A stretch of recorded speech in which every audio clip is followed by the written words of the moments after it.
Now, Demola Osho, the African Affairs Analyst, joins me from Lagos, Nigeria, to examine the implications of the call by Ghana's President Nana Akufo-Addo. Good to see you, and thanks for your time, Demola. A formal apology and payment of reparations for decades of slavery and slave trade. Now, tell us, if you will, how does that change history, and what's the significance of such a request? Thank you. It's questionable. I'm not sure where you start and where you finish with reparations. Who gets compensated? Africans, Africans in diaspora.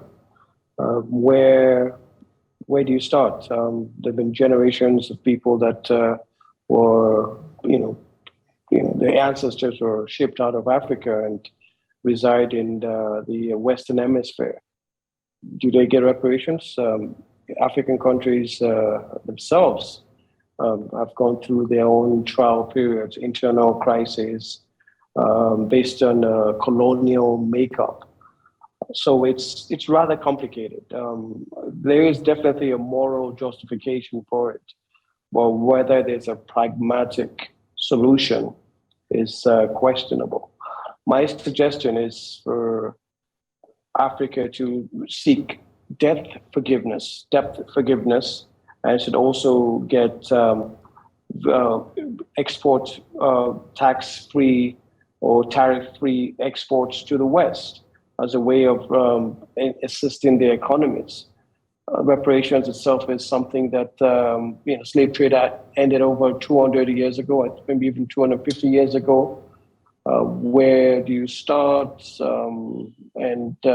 What about other parts of Africa that were affected by trans-Sahara slave? Nobody talks about that. Trans-Sahara. Black Africans that were shipped from sub-Saharan Africa and all the way to Sahara, Egypt, Libya, all the way down to Yemen and Saudi Arabia.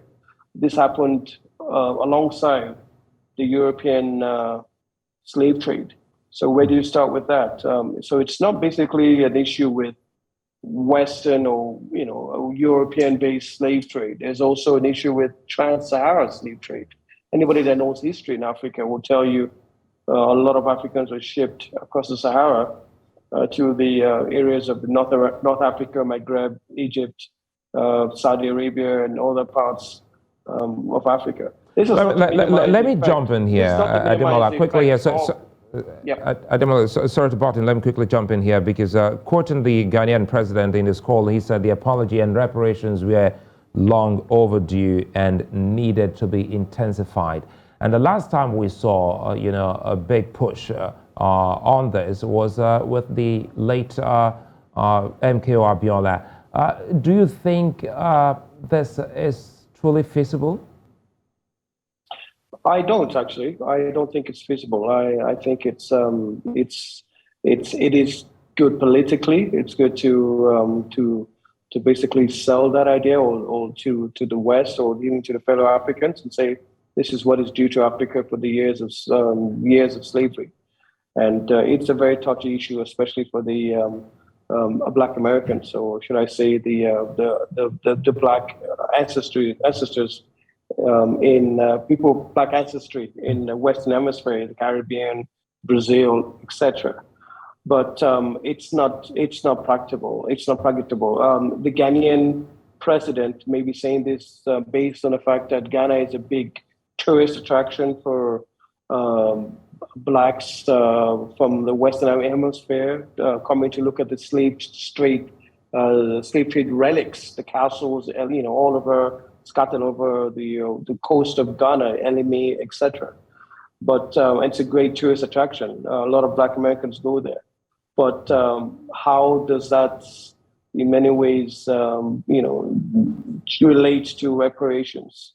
Ghana itself is going through a serious economic crisis with a possibility of seeking IMF bailout. You may be saying that based on that context. But reparation is a great thing to seek after. But ultimately, we need solutions, and Africa needs debt forgiveness. Africa needs tariff-free or limited tariff exports.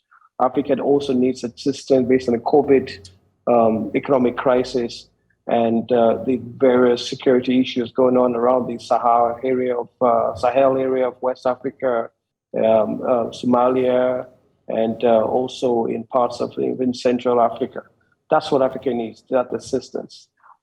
Giving them huge sums of money, giving African countries huge sums of money for resolving slave matters. I think it's a very thorny and very complicated issues. Where do you start, and how does it end? Who's going to drop that kind of money? I'd like to thank you for your time, Ademola Oshodi.